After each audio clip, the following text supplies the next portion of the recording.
कटि तुनीर पित पट बांधे कर सर धनुष बाग बर कांधे पीत यज्ञ उपबीत सुहाए नख सिक मंजु महाछ बिछाए देखी लोग सब भय सुखारे एकटक लोचन चलत न तारे हर्षे जनक देखी दो भाई मुनिपद कमल गहे तब जाई करी बिनती निज कथा सुनाई रंग अवनि सब मुनि दिखाई जह जह जाई कुंवर बर दो तह तह चकित चितव सबको निज निज रुख राम ही सबु देखा कोई न जान कछु मर्म विशेषा भली रचना मुनि नृपसन कहे हूँ राजा मुदित महासुख लहे हूँ सब मंचन ते मंचु एक सुंदर विशद विशाल मुनि समेत दो बंधुतः बैठा रे महिपाल प्रभु ही देखी सब नृप ही हारे जनु राकेश उदय भय तारे असी प्रतीति सबके मन माही राम चाप तोरब सक नाही बिनु भंजे हूँ भव धनुष विशाला मेली सिय राम उर्माला अस विचारी गवनहु घर भाई जसु प्रताप बलु तेजु गवाई बेसे अपर भूप सुनि बानी जे अभिवेक अंध अभिमानी तोरे हूँ धनुष व्याहु अवगाहा बिनु तोरे को कुंवरी ब्याहा एक बार कालो किन हो सिय हित समर जितब हम सो यह सुनि अवर महीप मुस्काने धर्मशील हरि भगत सयाने गर्भ दूरी करी नृपन के सिय बियाह बिराम दशरथ के रन बाकुरे जीती को सक संग्राम लखन सिय रामचंद्र पद जय शरणम सिया राम। कमर में तरकस और पीताम्बर बांधे हैं, दाहिने हाथों में बाण और बाएं सुंदर कंधों पर धनुष तथा पीले यज्ञोपवीत जनेऊ सुशोभित है।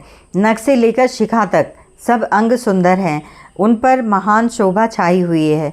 उन्हें देखकर सब लोग सुखी हुए, नेत्र एकटक निमेष शून्य हैं और तारे पुतलियां भी नहीं चलते। जनक जी दोनों भाइयों को देखकर हर्षित हुए, तब उन्होंने जाकर मुनि के चरण कमल पकड़ लिए, विनती करके अपनी कथा सुनाई और मुनि को सारी रंगभूमि यज्ञशाला दिखलाई।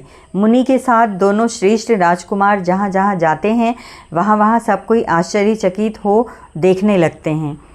सबने राम जी को अपनी अपनी ओर ही मुख किए हुए देखा, परंतु इसका कुछ भी विशेष रहस्य कोई नहीं जान सका। मुनि ने राजा से कहा, रंगभूमि की रचना बड़ी सुंदर है। विश्वामित्र जैसे निःस्पृह विरक्त और ज्ञानी मुनि से रचना की प्रशंसा सुनकर राजा प्रसन्न हुए और उन्हें बड़ा सुख मिला। सब मंचों से एक मंच अधिक सुंदर, उज्ज्वल और विशाल था। स्वयं राजा ने मुनि सहित दोनों भाइयों को उस पर बिठाया।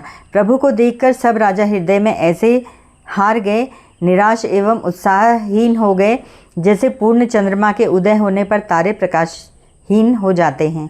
उनके तेज को देखकर सबके मन में ऐसा विश्वास हो गया कि रामचंद्र जी ही धनुष को तोड़ेंगे, इसमें संदेह नहीं। इधर उनके रूप को देखकर सबके मन में यह निश्चय हो गया कि शिवजी के विशाल धनुष को जो संभव है न टूट सके। बिना तोड़े भी सीता जी श्री रामचंद्र जी के ही गले में जयमाला डालेंगी, अर्थात दोनों तरह से ही हमारी हार होगी और विजय रामचंद्र जी के हाथ रहेगी। यूँ सोचकर वे कहने लगे, हे भाई, ऐसा विचार कर यश प्रताप बल और तेज गवाकर अपने अपने घर चलो। दूसरे राजा जो अविवेक से अंधे हो रहे थे और अभिमानी थे, यह बात सुनकर बहुत हंसे। उन्होंने कहा, धनुष तोड़ने पर भी विवाह होना कठिन है, अर्थात सहज ही में हम जानकी को हाथ से जाने नहीं देंगे। फिर बिना तोड़े तो राजकुमारी को ब्याह ही कौन सकता है। काल ही क्यों न हो, एक बार तो सीता के लिए उसे भी हम युद्ध में जीत लेंगे। यह घमंड की बात सुनकर दूसरे राजा जो धर्मात्मा, हरिभक्त और सयाने थे, मुस्कुराए। उन्होंने कहा, राजाओं के गर्व दूर करके जो धनुष किसी से नहीं टूट सकेगा, उसे तोड़कर श्री रामचंद्र जी सीता जी को ब्याहेंगे। रही युद्ध की बात, सो महाराज दशरथ के रण में बांके पुत्रों को युद्ध में तो जीत ही कौन सकता है। जय श्री राम।